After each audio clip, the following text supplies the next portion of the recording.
Merci, M. Ayata. Bien, comme l'a dit M. Ayata tout à l'heure, nous avons tous une dette envers ce pays. Ici, on doit contribuer tous pour améliorer les choses. Nous, en tant qu'universitaires, bien sûr, il ne faut pas hésiter. Et donc, chacun dans son poste doit bien sûr contribuer à ça. Je vais peut-être commencer par où a fini mon collègue tout à l'heure, M. Mohamed Tajioudi, concernant le règlement thermique de construction au Maroc, parce que finalement, l'apparition du bulletin officiel de ce règlement a mis terme à une certaine polémique qui a été pendant longtemps concernant l'appellation. Est-ce qu'on l'appelle règlement, est-ce qu'on l'appelle réglementation, etc. Mais maintenant, finalement, le problème est réglé. Mais avant de parler de cela, il m'a promis tout à l'heure de faire un clin d'œil concernant l'acoustique de ce lieu, mais il ne l'a pas fait, mais je vais le faire. Parce qu'il y a un petit problème acoustique, il y a un problème d'intelligibilité. Et vous savez très bien que le problème des espaces ouverts, très réfléchissants, et là certains de mes étudiants le savent très bien, et que le temps de réverbération doit être corrigé.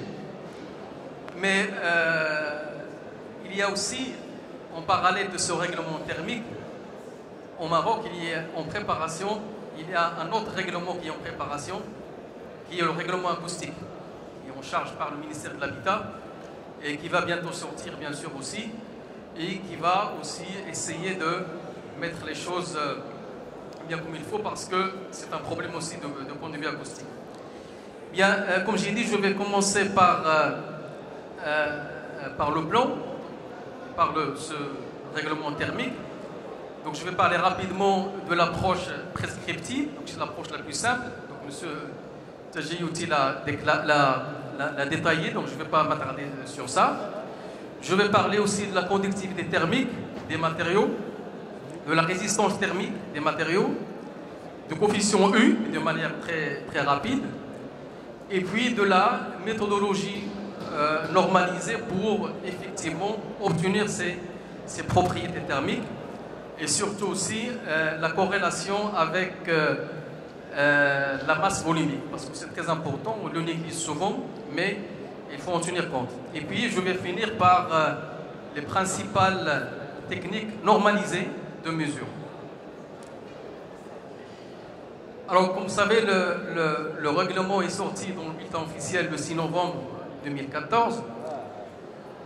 Et les objectifs de ce règlement, c'est effectivement, donc là je cite le bulletin officiel rapidement, c'est de réduire les besoins en chauffage et climatisation, améliorer le confort thermique au sein du bâtiment, et bien sûr, par conséquence, parce que ce ne sont pas des objectifs, ce sont des conséquences, c'est de participer à réduire la facture énergétique et à réduire les gaz à effet de serre. Donc ça, c'est ce qui est cité dans le bulletin officiel pour le règlement thermique.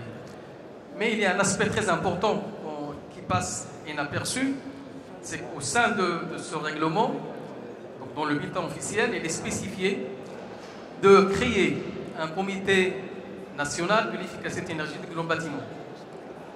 Et dans ce comité sont représentées les différentes autorités gouvernementales concernées plus ou moins de l'aspect thermique dans le bâtiment, à savoir l'urbanisme, l'intérieur, l'habitat, l'équipement, l'industrie et la recherche scientifique. Nous, en tant qu'enseignants-chercheurs, c'est cette partie-là qui nous interpelle. Et il y a bien sûr l'Agence nationale de développement de l'efficacité énergétique et des énergies renouvelables, l'ADRE. Alors pourquoi ce comité? C'est parce qu'un règlement, quelle que soit sa nature, il est destiné à être bien sûr utilisé, appliqué, mais aussi à être amendé, amélioré. Bien sûr, il y aura les développements, des nouveautés, la technologie, etc. Et il faut bien sûr l'adapter d'une manière continue, etc. Alors on commence actuellement avec ce règlement, avec un niveau minimal de performance et d'exigence. C'est normal parce qu'il faut qu'il soit un règlement. L'important c'est de le faire, mais le plus important c'est de l'appliquer et de pouvoir l'appliquer. avec quels moyens, et dans quelles conditions. Parce qu'il faut que nous, en tant que ici au Maroc, il faut qu'on profite aussi des expériences des autres. Moi, j'ai visité pas mal de pays arabes. Ils ont leur règlement thermique, mais malheureusement, ils ne sont pas appliqués pour plusieurs raisons. On va essayer de les, peut-être de les développer, mais surtout la mise en place de moyens de mesure, de caractérisation des matériaux locaux. Lorsque je parle de la brique 12 trous, par exemple, au Maroc, la brique 12 trous au Maroc, ce n'est pas la brique de 12 trous française ou belge ou espagnole. Le plâtre, le béton, etc., etc. Et donc, il faut qu'on soit en mesure de caractériser nos propres matériaux. Et donc, là, bien sûr, il faut que ce comité-là soit chargé, bien sûr, de développer, d'améliorer, etc., mais aussi de voir comment peut-on arriver à avoir une certaine base de données concernant les produits locaux pour ne pas, justement, ne pas avoir besoin de prendre les matériaux locaux et de les faire tester en France. Ça coûte cher et c'est pas bien. Et donc, ce comité, j'espère qu'il sera effectif parce que c'est très important. Eh bien, je vais parler rapidement de l'approche prescriptive, donc, ou l'approche dite simplifiée de ce règlement, et qui concerne, comme l'a dit mon collègue tout à l'heure, les parois, les bâtiments, les murs, les fenêtres, les portes, etc. Et dans ce règlement, vous voyez, en fonction des zones, on a parlé tout à l'heure de mon collègue, et on spécifie pour chaque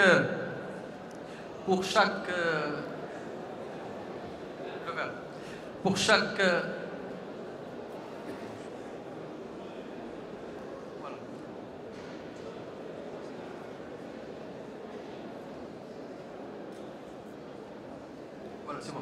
Donc pour chaque zone, vous avez un U qui est spécifié, etc. Donc vous avez un U, vous avez une résistance, parfois, en ce qui concerne donc les planchers, vous avez un U spécifié. Et donc, donc ça c'est les autres zones, eh bien, comment on va essayer de mesurer ou de caractériser ce U? Donc je vais commencer tout d'abord par la notion de conductivité thermique, parce que chaque matériau est caractérisé par une conductivité thermique qui, en fait, représente la faculté ou l'aptitude de ce matériau-là à conduire de la chaleur. Donc c'est un élément, c'est une grandeur très importante. Là, je vous donne un exemple de quelques matériaux avec leur conductivité thermique. Alors, vous voyez ici, par exemple, le cuivre, c'est un très bon conducteur par rapport à l'air immobile ici, qui est un très mauvais conducteur. Donc, vous voyez, les valeurs peuvent aller par exemple, pour le cuivre de 380, pour l'air immobile à 0,025, etc. Donc, vous voyez, une gamme très très large de produits qui peuvent exister avec leur conductivité thermique. La deuxième grandeur qui est utilisée, c'est la notion de résistance thermique. Dans la définition générale en fonction des normes, y compris les normes marocaines, qui est définie comme un rapport entre l'écart des températures entre les surfaces d'un matériau et divisé par la puissance thermique qui traverse ce matériau. Donc ça, il est donné en mètres carrés, Kelvin et par watt, cette notion de résistance thermique.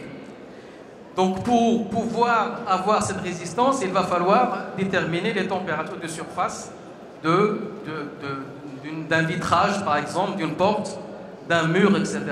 Et il faut déterminer aussi le flux de chaleur qui traverse donc cet élément. Dans le cas très simple, c'est souvent dans le cas du bâtiment, eh bien cette résistance thermique, on peut la déterminer par ce quotient-là, ce rapport entre l'épaisseur de ce matériau, l'épaisseur d'un vitrage par exemple, d'une porte, d'un mur, est divisé par cette conductivité thermique. Donc ça, c'est ce qui nous donne la résistance thermique d'un matériau ou d'un composant. Et puis, il y a la notion de résistance totale, je l'ai évoqué tout à l'heure. Eh bien, cette résistance totale d'une paroi, donc on peut la déterminer connaissant la résistance de la paroi. Dans le cas simple, c'est l'épaisseur divisée par la conductivité thermique. Et cette résistance-là, c'est celle qui est exigée dans la réglementation thermique. Dans le cas, la valeur minimale pour le plancher sur sol. Le règlement thermique exige des valeurs en fonction des zones. C'est cette résistance qui est exigée ici. Alors ici, ces deux résistances qu'on appelle les résistances de surface interne et externe représentent en fait les échanges de chaleur entre la face externe par exemple et l'environnement externe, ou bien entre la face interne et l'environnement interne, échange par convection, par rayonnement. Et donc la paroi, du point de vue règlement thermique, est caractérisée par ce R total et qui est exigé ici par la réglementation, par le règlement thermique. Ici. Alors comme exemple, là on fait toujours référence au système normatif marocain, parce que lorsqu'on va faire le calcul, il faut qu'on se réfère à une référence donnée. Et là, le règlement est complété par les normes. Et en fonction, bien sûr, des cas, les normes nous donnent les valeurs qu'il faut prendre, parfois par défaut, parfois on détaille le calcul pour pouvoir déterminer ses résistances, etc. Donc, réglementation et normalisation, ce sont deux choses différentes. Le U, c'est le facteur U, ce qu'on appelle le facteur de transmission surfacique, qui n'est en fait que l'inverse de la résistance qu'on a évoquée tout à l'heure ici. Et dans le règlement, ici vous voyez en jaune, vert et marron pour le U des toitures, le U des murs et le U des vitrages. Le bleu, pardon, ici. Le U est exigé ici et en fait c'est le rapport, c'est l'inverse de la résistance et qui est exigé là. Alors vous voyez, si on veut appliquer et respecter le règlement dans son approche simplifiée, on est obligé de connaître ces résistances de surface. Alors là, on se réfère à la normalisation, mais surtout, on est obligé de connaître la résistance de la paroi. Et pour connaître la résistance de la paroi, on est obligé de connaître sa conductivité thermique. Dans le cas simple, d'une paroi très simple, on était obligé de connaître sa conductivité thermique. Alors vous voyez ici, tout type de matériau existant est caractérisé par sa résistance thermique et qui peut être calculée connaissant l'épaisseur et connaissant la conductivité thermique. Ça, c'est le cas simple d'une seule paroi, bien sûr.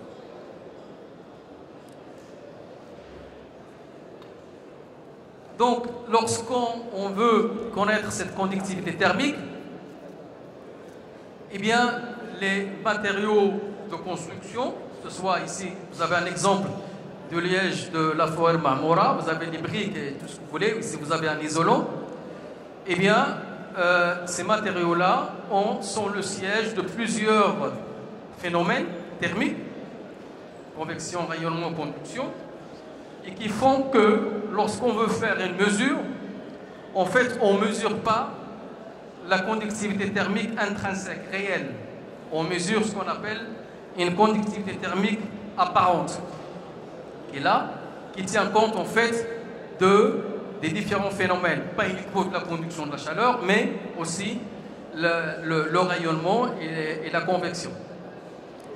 Donc, lorsque on veut déterminer cette conductivité thermique pour pouvoir déterminer la résistance, pour pouvoir déterminer le coefficient U, pour pouvoir appliquer le règlement, on est obligé de passer par des mesures. Et lorsqu'on parle de mesures, ce ne sont pas de n'importe quelle mesure, ce sont des mesures qui doivent être normalisées.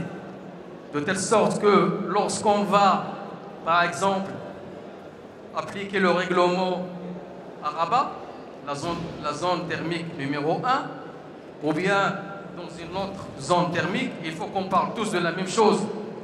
Lorsque je prends la brique et j'utilise sa résistance thermique, eh bien, il ne faut pas que l'architecte ou l'ingénieur à Dakhla prenne des valeurs différentes de l'architecte ou l'ingénieur à Tanger, par exemple, ou à Agadir, ou à Oujda, etc. Donc ces valeurs doivent être normalisées du point de vue mesure, mais il faut un travail derrière après, parce que la mesure n'est pas suffisante. Il faut aussi pouvoir, à partir de ces mesures-là, il faut qu'elles soient normalisées avec un appareillage normalisé, etc. Il faut qu'ils soient corrigés pour pouvoir sortir ce qu'on appelle les grandeurs utiles. Et une grandeur utile, c'est une grandeur unifiée, unique pour tel ou tel produit, et que tout le monde doit utiliser. Et donc, c'est ce qu'on va essayer de voir un petit peu, comment cette approche normalisée pour déterminer ces valeurs utiles. Alors, tout d'abord, les mesures normalisées qui vont nous donner ce qu'on appelle la valeur déclarée. Et à partir de la valeur déclarée, on va déduire la valeur utile, et en se référant bien sûr aux normes. Alors là, la question qui se pose, puisqu'on a un système normatif national, justement en matière de mesurage des propriétés thermophysiques, des matériaux, la question qui se pose, est-ce qu'on est capable ou pas, est-ce qu'on a les moyens pour appliquer ces normes?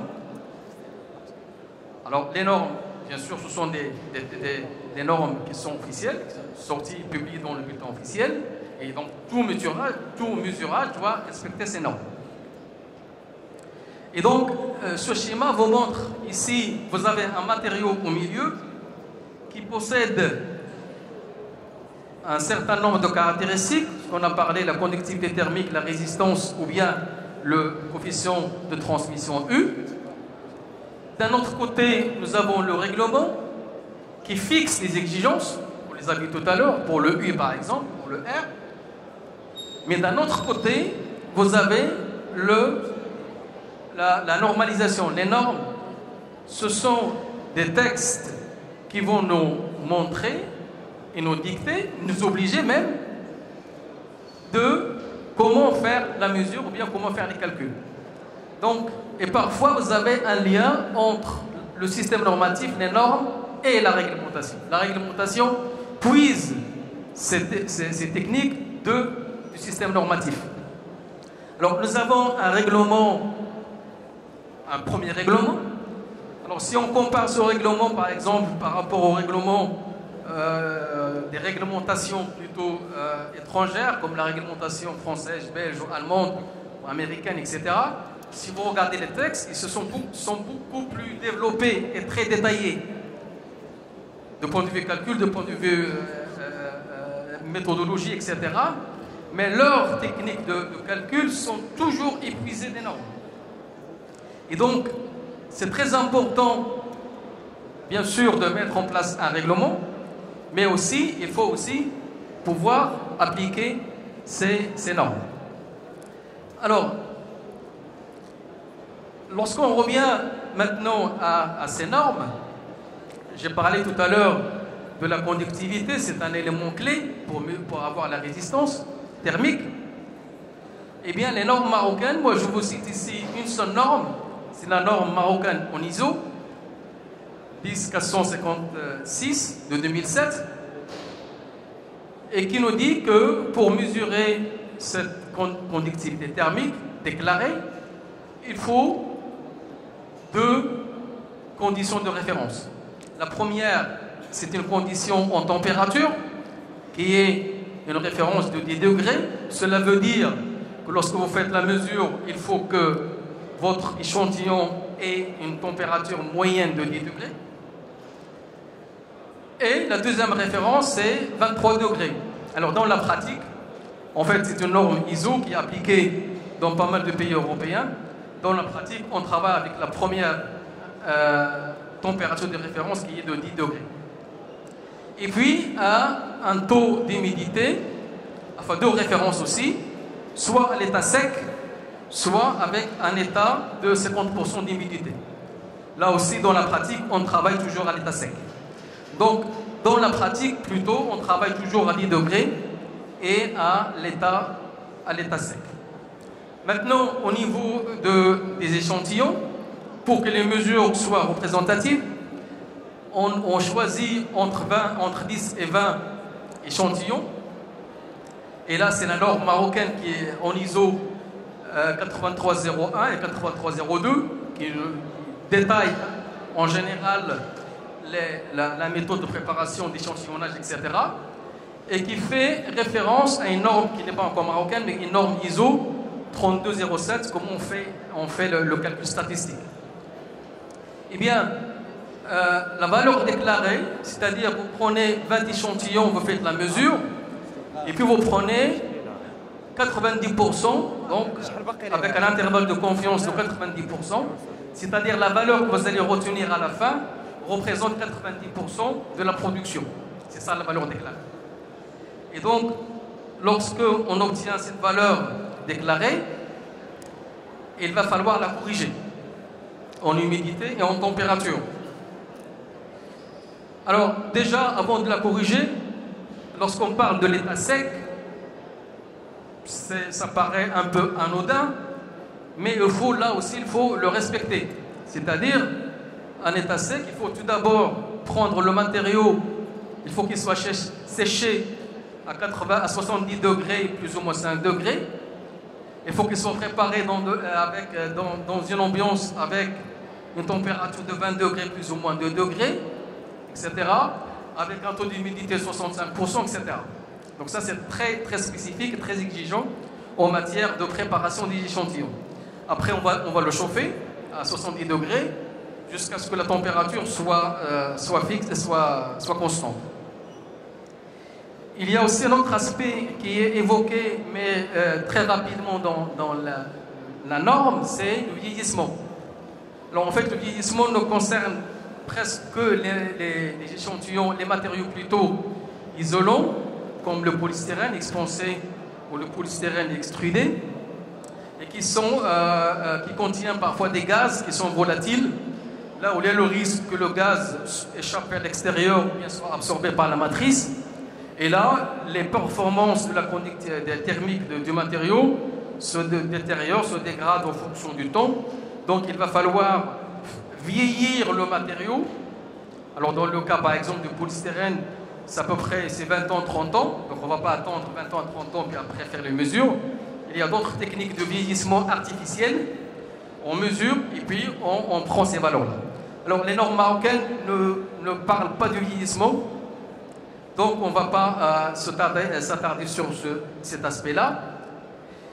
Et on va surtout maintenant passer, une fois cette conductivité thermique est déterminée, la valeur déclarée, il faut déterminer la valeur utile. Alors si vous regardez par exemple les réglementations étrangères, lorsqu'ils donnent les matériaux en fonction de la masse volumique, je vais parler tout à l'heure de la masse volumique, eh bien les valeurs qu'ils donnent, ce sont des valeurs utiles. Et tout le monde est obligé de prendre ces valeurs-là. Alors en fait, ces valeurs, c'est la valeur déclarée qui est corrigée en température et en humidité, et qui fait que toutes ces valeurs-là sont unifiées et qui représentent un petit peu la dispersion des mesures. C'est vrai, lorsqu'on va prendre la brique fabriquée à Nador et la brique fabriquée à Safi, par exemple, ne serait-ce que le processus industriel, le matériau de base, etc., n'est pas le même, et que finalement, même si on a la même brique de 12 trous, on n'a pas forcément la même valeur de la conductivité thermique. Déjà en termes de contenu en humidité, de correction en température, le matériau, le processus, etc. Et c'est là où la réglementation, le règlement intervient pour imposer des valeurs utiles. Même si je ne suis pas d'accord, je suis obligé donc d'utiliser. Donc ces corrections tiennent compte de la dispersion de processus de fabrication et de processus en termes de contenu, de différence en termes de matériaux, etc. Donc, pour arriver à cette valeur utile, il faut la corriger. Donc, vous voyez ici la valeur utile, vous avez la valeur déclarée et vous avez des termes de correction en humidité. Vous avez un terme qui est là, un terme en température qui est là, et puis un terme qui est là qui tient compte de vieillissement. Alors, dans les normes marocaines, ce terme-là est égal à 1, donc on ne va pas en parler. Alors, comme je vais vous donner un exemple, pour le polystyrène expansé, ce sont des valeurs de la normalisation. Là, ce n'est pas le règlement, c'est la normalisation. Pour le polystyrène expansé, par exemple, eh bien, le facteur de correction en humidité, c'est à peu près égal à 4. Donc, lorsqu'on fait la mesure, donc on corrige cette valeur-là en humidité. Un autre exemple, pour la perlite en vrac, par exemple, le facteur est égal à 3. Et vous avez ici un tableau où il y a toutes les corrections qu'il faudrait en fonction de la température de référence, 10 degrés, ou bien la température de référence de 23 degrés. On corrige. Là, vous avez un tableau où il y a la laine de verre, la laine de roche, le liège expansé, etc. Et puis là, la correction en température, là, pour la référence 10 ou bien la référence 23, et vous avez par exemple pour le polystyrène expansé, en fonction de l'épaisseur, vous avez les corrections qu'il faudra apporter à la mesure de la valeur déclarée. Là, vous avez le liège, vous avez la perlite expansée, le béton, l'argile, etc. Le vieillissement, on a parlé, mais la norme n'en parle pas de vieillissement. Et là, vous avez un exemple. Imaginez qu'un laboratoire a fait les mesures, mais pas à la température de référence, de 10 degrés, mais il a fait la mesure à 11 degrés. Donc, c'est une valeur qui est mesurée, il va falloir la corriger en température. Là, vous pouvez voir sur la présentation toute la méthodologie de correction pour pouvoir arriver à la valeur déclarée. Vous voyez ici, par exemple, la valeur déclarée, c'est 0,034, par exemple. Lorsqu'on fait la correction, on arrive à la valeur 0,03465. C'est pas grand-chose, mais c'est la valeur déclarée. Parfois, en fonction des données, on peut avoir quand même des différences. Bon, ça, c'est les statistiques. Je ne vais pas m'attarder sur ça. Et puis, comme j'ai dit au début, un aspect très important, c'est la corrélation avec la masse volumique. Là aussi, lorsque vous regardez toutes les réglementations, lorsqu'on donne les valeurs de la conductivité utile, toujours, on donne toujours à côté, avant, la masse volumique. Le béton pour différentes masses volumiques. La laine de verre pour différentes masses volumiques, etc. Tout type de matériaux, on donne la masse volumique. Et donc, soit on va faire les mesures et on va déterminer au préalable la masse volumique. Donc à ce moment-là, on va faire un tableau en fonction de la masse volumique, on fait les mesures. Et parfois, on peut aussi essayer de déterminer, enfin, d'évaluer l'influence de la masse volumique grâce à une relation empirique très simple qui est spécifiée dans la norme marocaine 9165 de 2006. C'est une relation qui tient compte de la conduction dans la phase gazeuse, quand il y a une phase gazeuse, la conduction de la matrice solide et un terme qui tient compte du fait qu'il y ait peut-être, s'il y a des cavités, il y aurait de rayonnement à l'intérieur et on a donc ces valeurs.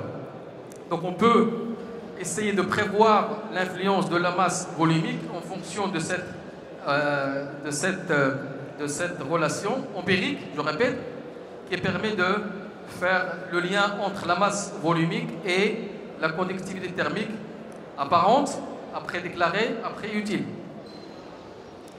Alors là, je vous donne ici un exemple d'une compilation de matériaux, différents types de matériaux, et vous avez ici la masse volumique, et vous voyez qu'une courbe assez typique de l'influence de la masse volumique sur la conductivité thermique pour tout type de matériaux. Je vais zoomer sur le minimum ici. Là, je crois que c'est le polyuréthane. Hein, c'est un isolant qui a une conductivité thermique de l'ordre de 0,022, etc. Alors, la masse volumique, c'est très important. La question maintenant qui se pose, on a notre propre règlement. Il va falloir maintenant passer à l'étape suivante. L'étape suivante, c'est de dresser pour les produits nationaux, locaux, leur conductivité thermique utile en fonction de la masse volumique. C'est un travail énorme parce que c'est le début, c'est le commencement. Alors ça, bien sûr, il y a les efforts, bien sûr, des institutions, comme l'ADERE, comme le ministère, etc., mais aussi les laboratoires, les établissements universitaires, les enseignants-chercheurs en général, pour pouvoir sortir une base de données de nos propres produits. Notre béton, notre brique, notre plâtre, notre liège, notre brique, etc., notre aglo. Donc il va falloir, bien sûr, faire ce travail qui n'est pas négligeable, qui prend beaucoup de temps. Mais là, je reviens toujours aux méthodes normalisées. Hein, parce qu'on a quand même des normes, il va falloir pouvoir les utiliser. Pour les utiliser, il faut les compétences humaines, mais aussi les compétences matérielles. Je vais parler tout à l'heure de la relation, de la corrélation. Je ne vais pas m'attarder sur ça. Là aussi, c'est la même chose.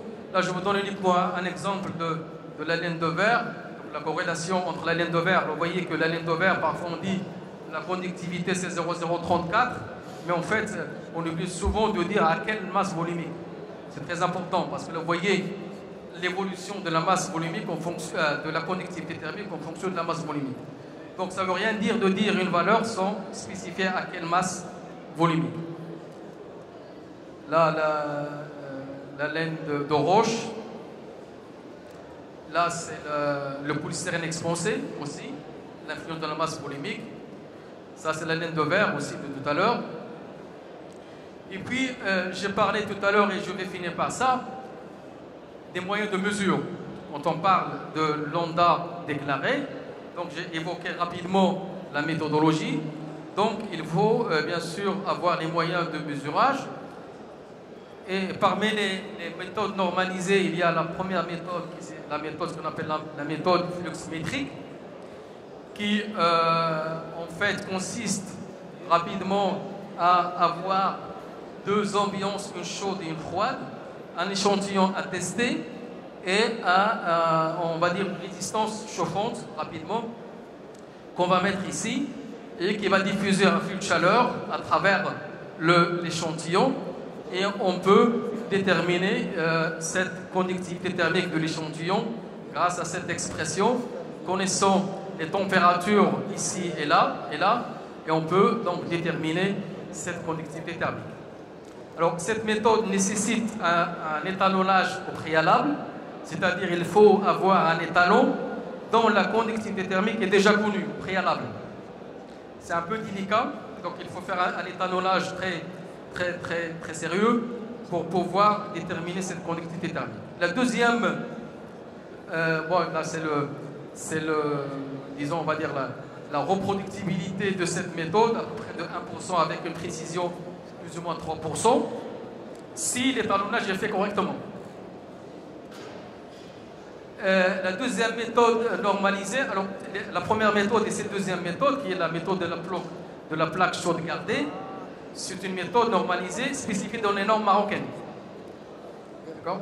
Donc, il y a une autre méthode que je ne vais pas citer ici, c'est la méthode de la boîte chaude gardée. Cette méthode, plutôt, elle est utilisée pour caractériser les composants de bâtiments, comme les murs, comme les fenêtres, les portes, etc. Alors, la méthode de la boîte, de la plaque chaude gardée, c'est une méthode qui consiste à prendre deux échantillons identiques. Il y a une version avec un seul échantillon, et avec l'appareil spécifié, on peut arriver à déterminer la conductivité thermique donc, de ce matériau-là. Je ne vais pas m'attarder sur le détail de cette méthode.